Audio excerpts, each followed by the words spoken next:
Sebelum menelusuri tentang ISPA lebih dalam, kenalin nih slogannya terlebih dahulu. Halo hidup sehat tanpa ISPA. Kesadaran masyarakat terhadap PHBS dan sanitasi lingkungan, khususnya lingkungan rumah yang tidak memenuhi syarat-syarat rumah sehat, berpengaruh pada kondisi kesehatan seseorang atau anak balita. Kondisi tersebut dapat berdampak pada masyarakat atau balita, contohnya berbagai jenis penyakit, dan salah satunya adalah ISPA. Mari mengenal ISPA lebih dalam dengan mengetahui apa itu ISPA. ISPA atau infeksi saluran pernapasan akut adalah penyakit yang disebabkan oleh virus dan bakteri. ISPA lebih sering terjadi pada anak di bawah usia 5 tahun karena sistem kekebalan tubuh pada anak di bawah 5 tahun masih rentan terkena oleh virus dan bakteri. ISPA bukanlah nama satu penyakit saja, melainkan terdapat beberapa penyakit yang termasuk ke dalam kelompok penyakit infeksi saluran pernapasan akut. Beberapa di antaranya adalah sinusitis atau peradangan sinus, laringitis atau peradangan pada laring, batuk dan pilek atau common cold atau flu biasa, pneumonia atau radang paru-paru atau bisa disebut juga paru-paru basah. ISPA dapat menular ketika seseorang terkena percikan batuk atau bersin. Orang yang terinfeksi oleh bakteri dan virus penyebab ISPA dapat diketahui apakah kita terkena ISPA dengan beberapa gejala ISPA yang terbagi menjadi 3. Yang pertama adalah gejala ringan, yaitu batuk, hidung tersumbat, pilek, bersin-bersin, dan sakit tenggorokan. Untuk yang kedua, gejala sedang, yaitu suhu tubuh kurang lebih 39 derajat Celcius, telinga sakit, tenggorokan bermerah-merah. Yang ketiga, gejala berat, yaitu napas cepat, sesak napas, kulit membiru, dan kesadaran menurun.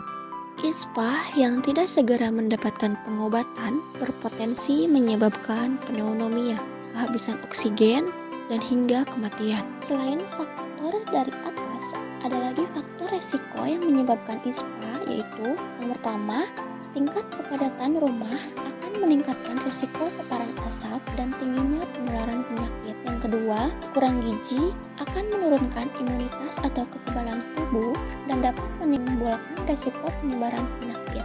Salah satunya adalah ISPA. Yang ketiga, malas mencuci tangan. Mencuci tangan dengan sabun akan membunuh bakteri, virus, dan kuman yang menempel di tangan. Bila malas mencuci tangan, bakteri, virus, dan kotoran yang menempel di tangan dapat masuk ke tubuh kita melalui hidung, mulut, dan saluran pernapasan.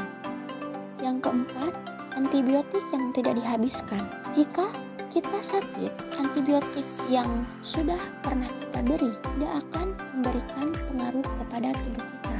Yang kelima, ada kurang olahraga. Yang keenam, saluran udara buruk atau ventilasi rumah yang kurang. Nah, sudah tahu banyak kan tentang ISPA? Sekarang saatnya kita mengetahui bagaimana caranya agar kita tidak terkena ISPA atau lebih ke pencegahan ISPA itu sendiri. Yang pertama ada edukasi. Melihat edukasi dari televisi, radio, buku, dan berbagai macam media untuk mengetahui bagaimana sih cara kita untuk mencegah terjadinya ISPA pada anak balita. Yang kedua, pembebasan penularan penyakit atau jaga jarak antara yang sakit dengan yang sehat. Yang ketiga, perbaikan sistem ventilasi rumah dan pencahayaan rumah. Itu sangat penting karena untuk ventilasi rumah yang baik dan pencahayaan rumah yang baik itu akan mencegah untuk berbagai penyakit masuk kepada anak seusia balita. Yang keempat, perilaku PHBS itu yang sangat penting diterapkan kepada lingkungan rumah. Yang selanjutnya, tidak merokok. Kepada orang tua yang merokok, jauhlah dari anak balita karena itu bisa memicu terjadinya ISPA pada balita. Dan yang selanjutnya ada membiasakan memberi ASI eksklusif kepada anak usia balita agar sistem imun tubuhnya tetap terjaga. Di sini ada dampak dari ISPA itu sendiri, yaitu komplikasi yang terjadi akibat ISPA yaitu gagal nafas karena paru-paru berhenti berfungsi, gagal jantung, dan bahkan mengakibatkan kematian. Nah, yang terakhir, jika merasakan gejala ISPA, apa yang perlu dilakukan? Yang pertama, istirahat yang cukup pada balita sebanyak 10-14 jam dan istirahat yang cukup pada dewasa selama 7-8 jam. Yang kedua, jaga jarak atau menghindari kontak langsung dengan orang lain, yaitu dengan memakai masker dan menghindari aktivitas di luar rumah yang sama. Yang ketiga, mengkonsumsi makanan yang tinggi protein dan bergizi. Pilihan yang tidak kalah penting, makanan bergizi dan tinggi protein, makanan yang memiliki jumlah kandungan karbohidrat, protein, lemak, dan vitamin yang cukup untuk tubuh, serta disesuaikan dengan usia dan kondisi tubuh. Yang selanjutnya ada ketika merasakan gejala ISPA yang berat, maka obat-obatan dengan resep dokter diperlukan.